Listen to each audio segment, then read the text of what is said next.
로마서 8장 10장 8절에서 10절 말씀입니다. 한 절씩 교독해 읽습니다. 그러면 무엇을 말하느냐? 말씀이 내게 가까워 내 입에 있으며 내 마음에 있다 하였으니 곧 우리가 전파하는 믿음의 말씀이라. 내가 만일 내 입으로 예수를 주로 시인하며 또 하나님께서 그를 죽은 자 가운데서 살리신 것을 내 마음에 믿으면 구원을 받으리라. 같이 읽습니다. 사람이 마음으로 믿어 의에 이르고 입으로 시인하여 구원에 이르느니라. 아멘. 하나님 아버지, 하나님의 자녀들이 하나님 앞에 나왔습니다. 주의 말씀을 듣습니다. 말씀으로 역사하시고 깨닫게 하시고 기쁨을 누리고 치유를 받고 회복되는 시간 되게 하여 주옵소서. 예수님의 이름으로 기도하옵나이다. 아멘. 오늘은 신앙의 기본 원리라는 제목으로 하나님 말씀을 선포하고자 합니다. 이번 주에 이제 설 명절이 있는데 설 명절이 되면 다들 이제 부모님 계신 고향에 가죠. 귀성 귀경길이 10시간이 넘어도 그걸 뚫고 갑니다. 설 연휴 계획을 물으면 항상 1위는 가족 모임 및 귀성입니다. 요즘 뭐 여행을 많이 가기도 하지만 그래도 가족 모임이 언제나 늘 1위입니다. 제가 한번 이렇게 생각을 해봤습니다. 왜 부모님을 찾고 가족과 함께 할까? 이 설이 되면 가정이 존재의 기본이기 때문입니다. 일단 가정을 기반으로 해서 생명이 태어나고 거기서 자라고 양육이 되죠. 저를 포함해 이 중에서 부모님 없이 태어난 분, 이 세상에 존재하는 사람은 없습니다. 서로 부모를 모른다 하더라도 누군가 낳은 사람이 있기 때문에 존재하는 겁니다. 그뿐이 아니라 사람에게 있어서 가장 중요한 것 중 하나가 정체성과 소속감입니다. 가정에서 그 정체성과 소속감이 1차로 형성이 됩니다. 그래서 밝고 건강한 가정에서 자란 아이는 건강한 자아를 지니고, 그렇지 못하고 불우한 가정에서 자란 아이인 경우 비뚤어진 자아상을 가질 확률이 굉장히 높죠. 그리고 가정에서 처음으로 관계를 배웁니다. 내가 아닌 타자로서 제일 먼저 인식하는 게 엄마, 아빠입니다. 그래서 말도 엄마라는 말을 가장 먼저 하죠. 인간이 사회적인 동물이라고 할 때 사회적인 관계를 맺는 첫 공동체가 가정입니다. 그러니까 인간관계의 기본 원리를 가정에서 배웁니다. 그러니 가정이 존재의 기본이 됩니다. 우리의 정체성, 소속감의 근원입니다. 그래서 명절만 되면 자연스럽게 나를 있게 해준 가정, 부모님, 함께 인간관계를 배웠던 형제, 자매를 찾게 됩니다. 마치 여러분 연어 있잖아요. 연어가 난 곳으로 다시 회귀하잖아요. 그 DNA가 연어 안에 있듯이 인간에게는 고향을 그리워하는, 그리고 존재의 기본을 찾는, 그걸 가정을 그리워하는 DNA가 우리에게 있습니다. 자, 제가 여러분 설 연휴를 앞두고 이렇게 가정에 대해서 생각해 보다가 문득 이런 생각이 들었습니다. 저와 여러분들은 이곳에 있는 많은 분들이 born again, 다시 태어난 사람들이죠. 거듭난 사람들입니다. 예수님을 믿고 우리는 새로운 피조물이 되었습니다. 그리스도인이라는 새로운 정체성, 교회라는 새로운 공동체 소속감이 생겼습니다. 우리에게는 일상생활과 함께 또 신앙생활에는 두 축이 있는 겁니다. 그리스도인들에게.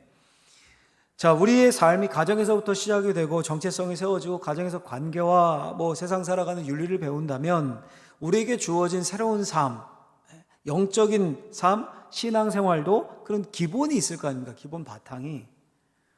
그래서 오늘 이 고향을 찾아가는 설 명절 전에 본문을 통해서 영적인 정체성을 다시 세우고 신앙의 아주 바탕, 이게 무너지면 안 돼요. 신앙의 기본 원리에 대해서 다시 한번 마음에 새기는 시간이 되었으면 좋겠습니다. 제가 두 가지로 정리를 해봤는데 첫 번째 이거예요. 첫 번째 같이 한번 읽어보겠습니다. 마음으로 믿어 입으로 시인하면 구원을 받는다. 아멘. 마음으로 믿어 입으로 고백하고 시인하면 구원받는다. 이 신앙의 바탕, 시작, 출발이죠. 여러분 마틴 루터, 종교개혁자 마틴 루터 아시죠? 들어보셨죠? 자신의 존재의 근원, 하나님 앞에서의 자신의 위치와 구원에 대해서 아주 깊은 번뇌와 고민을 했던 사람입니다.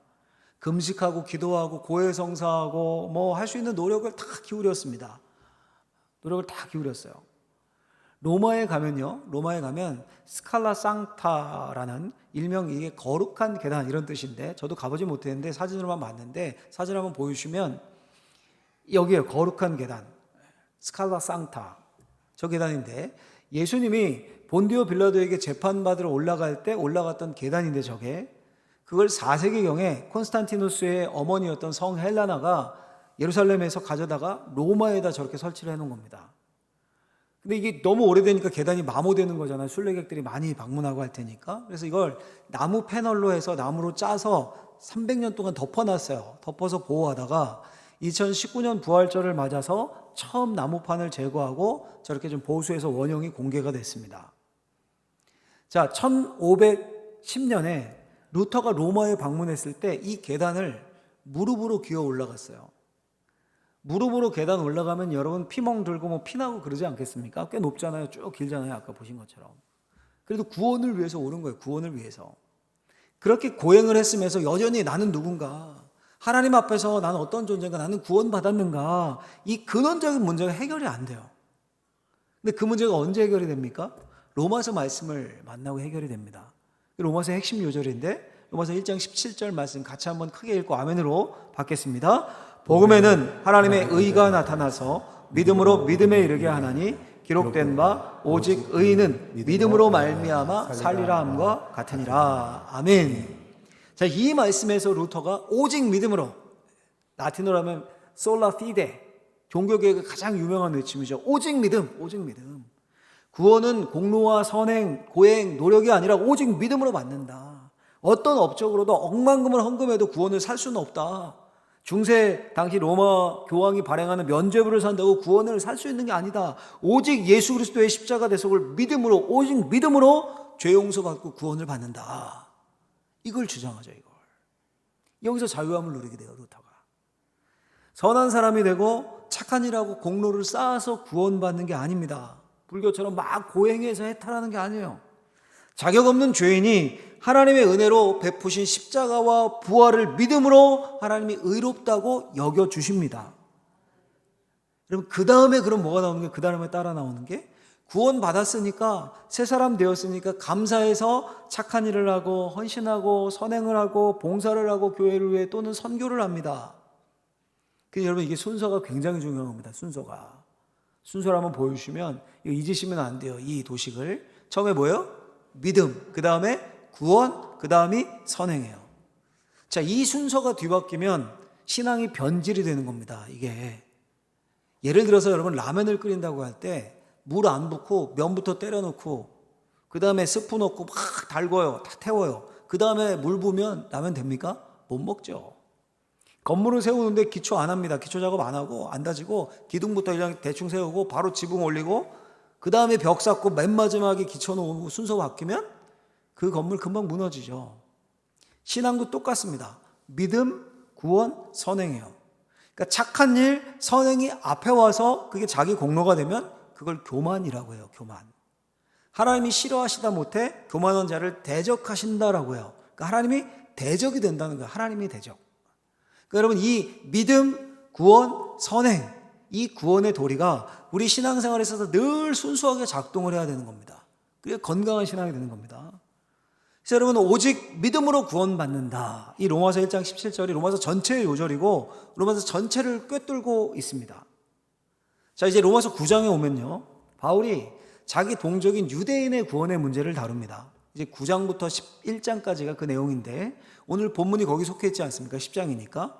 여기서 또 믿음으로 구원받는다라는 주제가 등장을 해요. 유대인들은 다른 민족들에 비해서 큰 은혜를 받았죠. 그렇죠? 하나님이 택해서 약속의 말씀인 율법과 또 제사, 제도, 여러 축복을 허락하셨습니다. 유대인들이 신앙에 큰 열정을 가졌습니다. 근데 문제가 있어서 이게 변질돼요. 어떻게 됩니까? 하나님의 의를 따르지 않고 나중에 자신들의 의를 내세웁니다. 순서가 바뀌었어요. 믿음, 구원, 선행인데 선행과 공로가 앞에 자리 잡게 됩니다. 음식법, 할례법, 이런 율법의 의가 너무 강했습니다. 그게 강박처럼 자리 잡고 있었어요. 맨 앞에.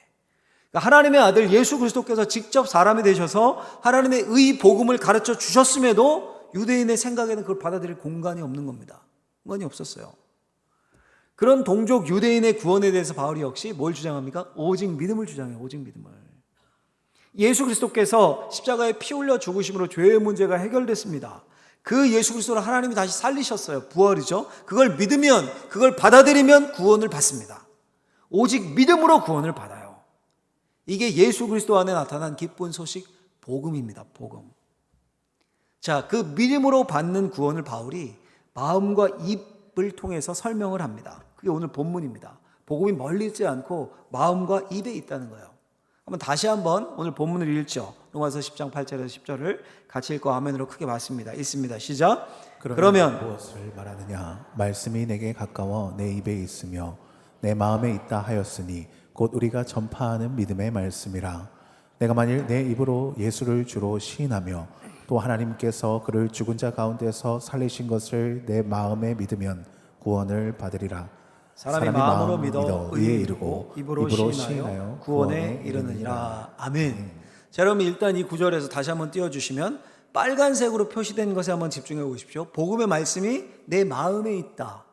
내 마음에 믿으면 마음으로 믿어. 이게 무슨 말입니까? 하나님 앞에서 가장 중요한 게 마음이라는 거예요. 근데 그 마음이 뭐냐면 진실한 마음. 진실한 마음 없이는 하나님의 인정을 받을 수도 없고 구원을 받을 수도 없습니다. 여러분, 왜 이런 말을 지금 바울이 하고 있는 걸까요? 유대인은 마음이 없이 형식적으로 막 율법 지키며 내가 공로 이렇게 다 지켰으니까 난 구원받는다. 이러고 있으니까 마음을 강조한 겁니다. 마음을. 자, 그렇다면 진실한 마음이 뭘까요? 진실한 마음이 시편에 가서 보시면 시편 97편 11절을 같이 한번 우리 읽어보겠습니다. 시편 97편 11절 같이 있습니다. 의인을 위하여 빛을 뿌리고 마음이 정직한 자를 위하여 기쁨을 뿌리시는도다. 아멘. 자, 무슨 표현이 나와요? 마음이 정직한 자라는 표현이 나오죠. 이 시편에 정말 많이 나와요. 이 표현이 마음이 정직한 자. 자라는 구절 말씀 한 구절만 더 한번 읽어보죠. 시편 51편 10절 말씀을 같이 한번 읽어보겠습니다. 읽습니다. 하나님이여 내 속에 정한 마음을 창조하시고 내 안에 정직한 영을 새롭게 하소서. 아멘. 내 속에 정한 마음, 이게 언제 창조됩니까? 내 안에 정직한 영이 새롭게 될 때요. 자, 그러니 마음으로 믿어의 진실한 마음은 정직한 마음인 거예요. 정직한 마음. 그럼 여러분, 정직하다라는 게 뭡니까? 정직하다라는 게 막 온전히 깨끗하고 완벽하다, 거짓말 한 번도 안 하고 흠이 요만큼도 없다, 그런 의미입니까? 사람이 그럴 수 있습니까, 여러분? 예를 들어서요, 예예요. 제 아들이 정직해요. 정직합니다. 근데 제 아들이 이렇게 유혹에 넘어가서 용돈을 이렇게 삥땅을 친 거예요. 예예요, 여러분. 예. 너 그랬다며 어디 그 얘기 주면 안 되지. 예예요, 그냥. 참고서 산다고 해놓고 애들이 놀자고 해가지고 사야 되는데 갑자기 놀고 싶어가지고 썼어요, 그걸. 잘못한 거죠. 순간 놀고 싶은 마음에 그렇게 했어요. 근데 저녁에 와서 아빠 엄마 얼굴을 보니까 찔리는 거예요. 마음에 찔려요. 그래서 결심을 하고, 아빠 참고서 산다고 해서 주신 돈 그만 너무 놀고 싶어서 애들이 놀자고 했는데 그 유혹에 제가 넘어가서 애들이랑 노는데 썼어요. 죄송해요. 그게 정직이죠. 그 정직이에요, 여러분. 그러니까 하나님 앞에서의 정직도 똑같습니다. 완벽한 게 아니에요. 죄가 있을 수 있습니다. 몹쓸 짓을 할 수도 있어요. 깜빡 유혹에 넘어갈 수도 있습니다. 우리 인간이잖아요. 약하잖아요. 근데 그냥 그때 정직하게, 주님 제가 죄를 졌습니다. 주님 제가 잘못했습니다. 이게 진실한 마음이고 정직한 태도입니다.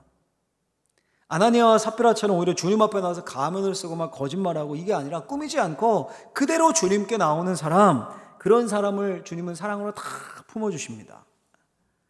예수 그리스도의 십자가와 부활, 내 죄를 대신해서 죽은 대속을 인격적으로 진실한 마음으로 믿으면 하나님이 그 사람의 죄를 용서하십니다.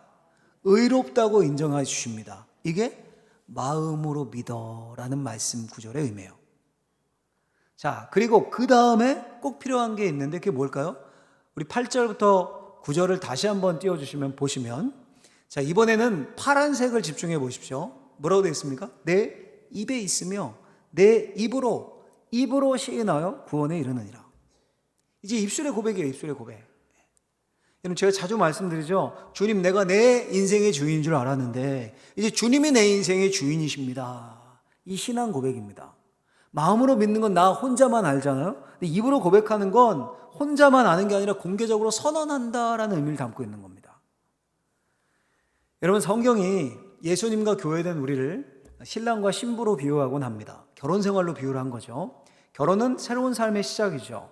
근데 그 결혼까지 가는 출발이 뭡니까? 누군가 마음에 들어와야 돼요. 일단 마음에 사랑이 싹 틉니다.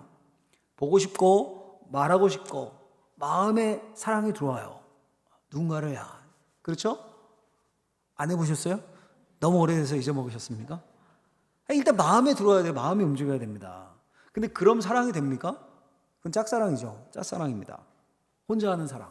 그 사랑이 언제 실제가 됩니까? 입을 열어 고백할 때요. 입을 열어 고백할 때. 실제 결혼도 그렇다고 합니다, 여러분. 실제 결혼도 정말 내가 너무 좋아하고 내 이상형 이런 사람이랑 결혼하는 게 아니라 먼저 고백하는 사람이랑 결혼할 확률이 높대요. 통계적으로. 그러니까 사랑을 고백받으면 그 사람에게 별로 관심이 없다가도 그 사람이 눈에 보이기 시작한대요. 철천지 원수가 아닌 이상. 그러니까 여러분 마음으로 사랑해서 입으로 고백해야 결혼도 가능한 겁니다.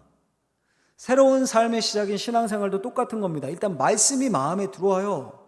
말씀이신 예수님이 들어와요. 진실한 마음으로 받아들입니다. 그럼 이 자리에 계시겠죠? 근데 그것만으로는 안 됩니다. 입으로 시인해야 돼요. 이제 내 인생의 중심이 내가 아니라 주님이십니다. 그게 13절 말씀의 의미예요. 누구든지 주의 이름을 부르는 자는 구원을 받으리라. 주님이 그 믿음의 고백을, 그 부름을 받아주시는 겁니다. 인간의 사랑에는 거절이 있는데 주님은 거절이 없습니다. 진실한 마음으로 하나님 나라 복음과 가치를 믿고 입으로 고백하면 다 받아주십니다. 여러분 한번 점검을 해보십시오. 내가 진짜 입을 열어 예수를 주로 시인하고 있는가? 내가 만나는 사람에게 예수를 이야기하는가? 혹시 일가 친척도 내가 예수 모르는 것을 모르고 있지 않은가? 직장에서도 뭐 동료도 모르고 무슨 비밀 첩보원도 아니고 혼자 몰래 예수 믿고 있지 않은가? 만약 여러분들이 진짜 예수를 믿고 구원 받았다면 여러분들이 믿는 예수를 고백해야 됩니다. 이번 명절에 안 믿는 가족들이 있다면 당당하게 기도하고 식사하시고 당당하게 내가 만난 예수님을 기회 있는 대로 말해야 합니다. 내가 이랬는데 예수님을 믿어보니까 이렇더라. 또 여러분 무슨 어려운 일이 닥칠 때를 한번 생각해 보십시오. 주님의 이름을 의지해서 내가 기도하는가 부르짖는가. 진짜 예수님을 믿고 구원을 받으면 어려운 일이 생길 때 제일 먼저 주님이 생각나고요. 부르짖게 돼 있습니다. 저한테 문제 생기면 당연히 아내한테 먼저 말하겠죠. 저희 아내도 마찬가지고. 그 원래요. 주님이 우리의 신랑이신데 당연히 예수님을 믿으면 일이 있을 때 기도부터 나오게 돼 있는 겁니다. 그게 신앙의 원래요. 우리 사랑하는 방언제일교회 성도님들, 이 마음으로 믿고 입으로 시인하고 고백해서 다 구원받고 하나님의 자녀로 새로운 삶을 다 사는 저와 여러분들이 되기를 예수님의 이름으로 간절히 축원합니다. 축복합니다. 자, 이게 신앙의 기본이에요. 믿음으로 구원받는다는 성경의 가르침. 신앙의 바탕 중에 바탕이에요. 근데 이게 끝입니까? 그 다음 단계가 있어요. 그게 뭐냐면 구원받은 자의 삶은 어떤가 이겁니다. 구원받은 자의 삶. 이게 중요한데 두 번째요. 같이 한번 읽어보겠습니다. 두 번째, 믿음으로 구원받은 사람의 삶에 감사와 기쁨이 넘친다. 아멘. 뭐가 넘친다고요? 감사와 기쁨이. 여러분 왜 그 사람을 보면요, 사람마다 독특한 분위기나 인상이 있지 않습니까? 그 사람의 외모나 성격이나 하는 행동이나 말하는 거나 옷 입는 스타일이나 뭐 눈빛, 표정 이런 게 다 종합이 돼서 분위기라는 걸 만들어내요. 그 사람의. 어떤 사람은 조용하고 온화하고 평안합니다. 그 사람 입는 옷만 봐도 무채색으로 점잖게 입고 그런 사람들이 있어요. 어떤 사람은 막 권위적인 분위기가 납니다. 목소리 크고 모임에서 막 자신감이 넘치고 리더십이 느껴지고 그런 분위기. 어떤 사람은 예술적인 분위기가 나요. 도인 같아요. 막 수염도 좀 이렇게 막 기르고 머리도 쫙 자유롭게 하고 자유분방하고 창의적인 그런 분위기. 근데 여러분 믿음으로 구원을 받은 사람들의 삶엔 특정한 분위기가 나타나는데 역시 그게 바로 감사와 기쁨입니다. 감사와 기쁨. 자, 로마서 말씀을 한번 가서 볼까요? 로마서 5장 말씀을 1절, 2절, 11절 말씀을 같이 크게 읽고 아멘으로 받겠습니다. 같이 읽습니다. 그러므로 우리가 믿음으로 의롭다 하심을 받았으니 우리 주 예수 그리스도로 말미암아 하나님과 화평을 누리자. 또한 그로 말미암아 우리가 믿음으로 서 있는 이 은혜에 들어감을 얻었으며 하나님의 영광을 바라고 즐거워하느니라.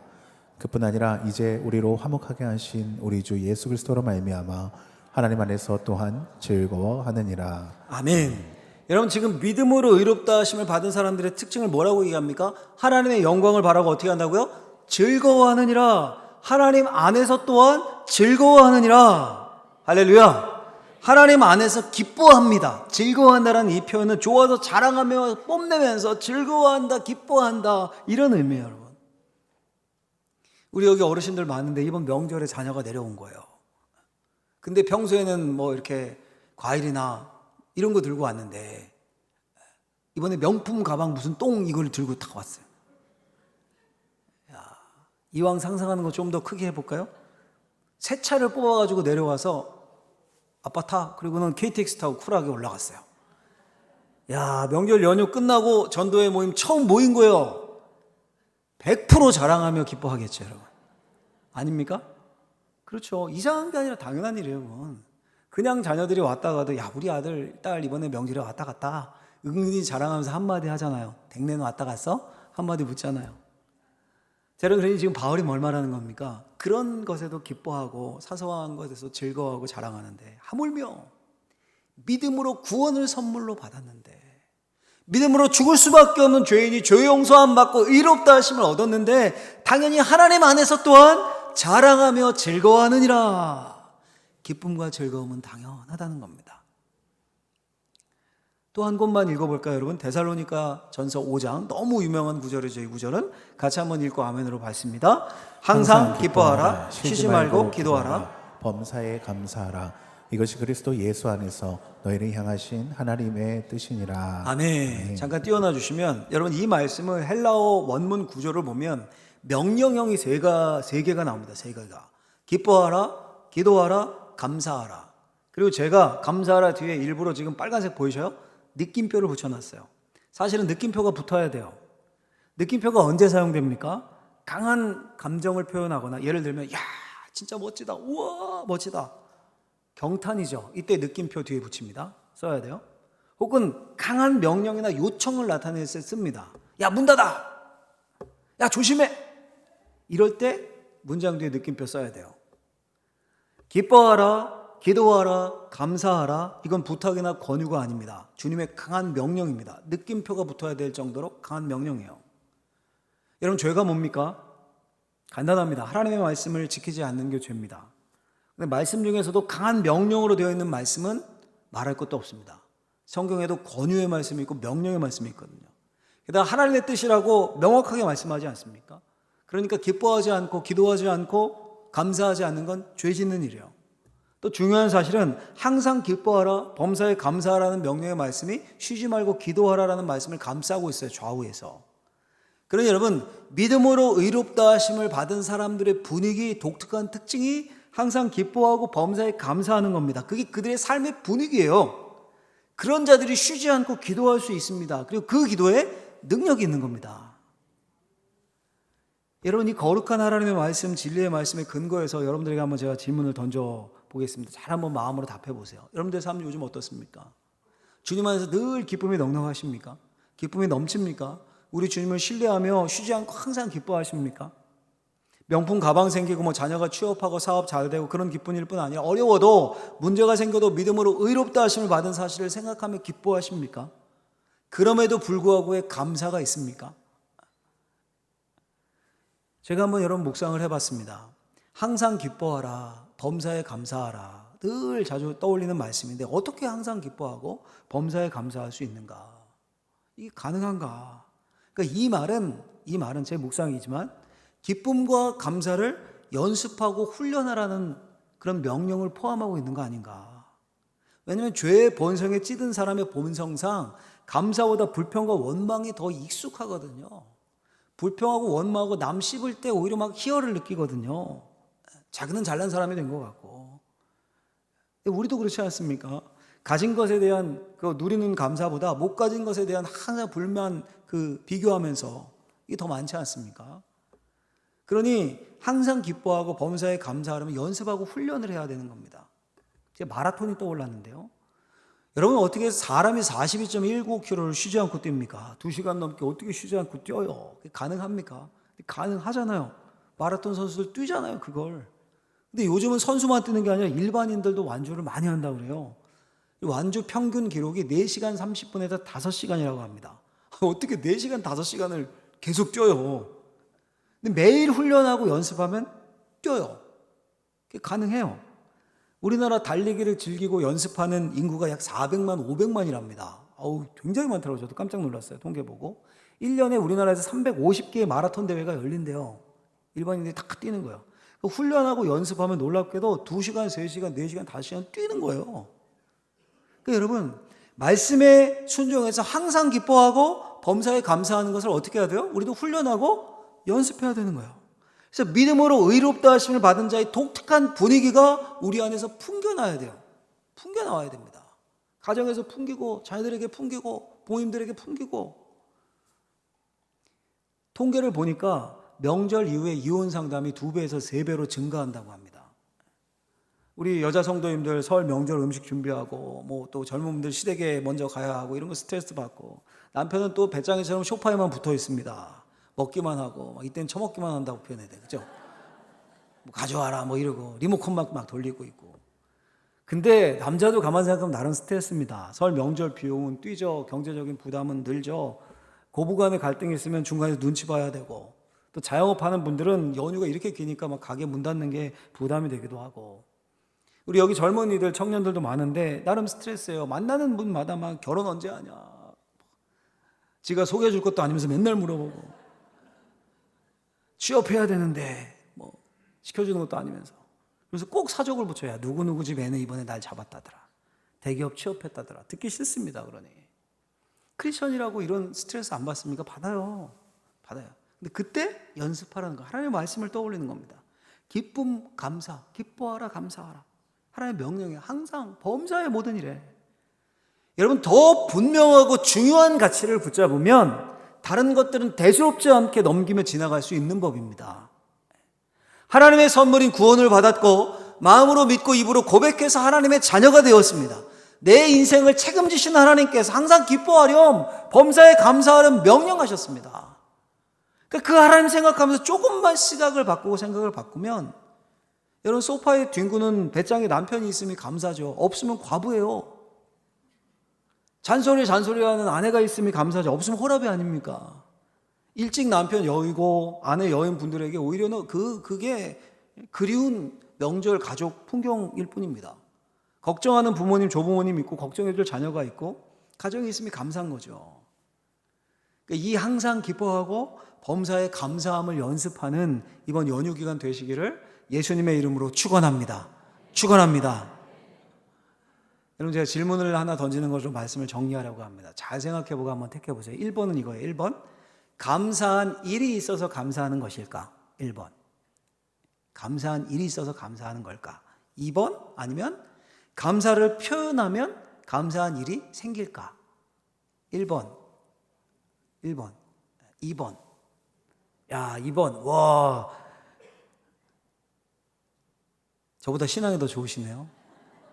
사실은 1번이 맞잖아요. 감사할 일이 있으니까 감사한 거잖아요. 자녀가 똥 가방 줬으니까 감사한 거잖아요. 찾아왔으니까 감사한 거잖아요. 근데 여러분들 손 든 것처럼 신앙의 눈으로 보면 2번도 맞아요. 둘 다 맞는 거죠. 감사를 표현하면 감사할 일이 생긴다는 게 신앙의 비밀입니다. 감사함으로 하나님께 아뢰면 모든 지각에 뛰어난 하나님이 우리의 필요를 아시고 마음의 평안으로 채운다라고 약속하지 않으셨습니까, 여러분? 그러니까 먼저 감사하면 하나님이 채우십니다. 먼저 기뻐하면 기뻐할 일을 주십니다. 그러니까 여러분, 우리의 삶에 감사를 넘치게 하는 비법이 먼저 감사합니다를 표현하는 거예요. 말하는 겁니다. 우리 경상도의 특징이 있지 않습니까? 꼭 말로 해야 하나, 그죠? 다 아는 거지. 근데 말로 해야 압니다. 말로 해야. 여러분, 입으로 소리내서 감사하면 제일 먼저 듣는 사람이 누굽니까? 나예요, 나.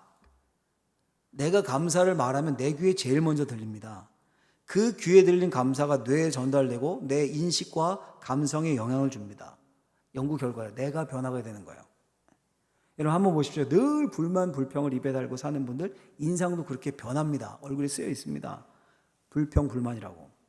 늘 감사, 기뻐하는 분들 얼굴도 변합니다. 그걸 자기가 제일 먼저 감사하는 것을 듣고.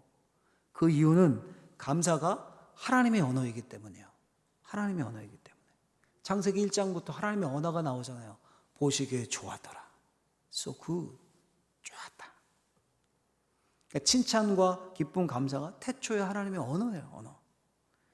여러분 오늘 말씀을 꼭 마음에 새기셨으면 좋겠습니다. 이게 우리의 신앙의 기본 원리입니다. 기본 원리. 진실한 마음으로 믿고 입으로 고백해 구원을 받아요.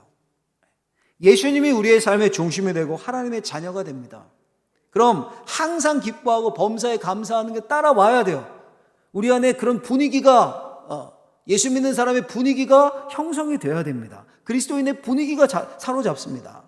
자리를 잡게 돼요. 하나님의 언어인 감사합니다가 넘치고 하나님의 성품인 기쁨이 자리 잡게 됩니다. 이게 신앙의 기본이라고, 기본 바탕, 기본 원리. 이게 무너지면, 이게 먼저 쌓이지 않으면 그 위에 쌓는 무슨 선행이고 봉사고 뭐고 다 무너져요. 언젠간 무너집니다. 근데 이 신앙의 기본 위에 쌓여지는 모든 봉사, 섬김 모든 게 열매로 나타나는 거예요. 나중에 큰 열매로 하나님의 기쁨이 되는 겁니다. 간절히 바라건대 저와 여러분들이 이런 인생, 하나님의 기쁨이 되고 복 있는 인생, 감사와 또 기쁨을 연습하는 이번 한 주 연휴 되시기를 예수님의 이름으로 간절히 축원합니다. 축원합니다. 기도하겠습니다. 하나님 아버지 감사합니다. 우리에게 귀한 하나님의 말씀 주셨습니다. 이 말씀 새기고 마음으로 믿고 입으로 고백해 구원받은 우리들, 감사와 기쁨의 그 분위기가 우리 안에 자리 잡게 하여 주옵소서. 예수님의 이름으로 기도하옵나이다. 아멘.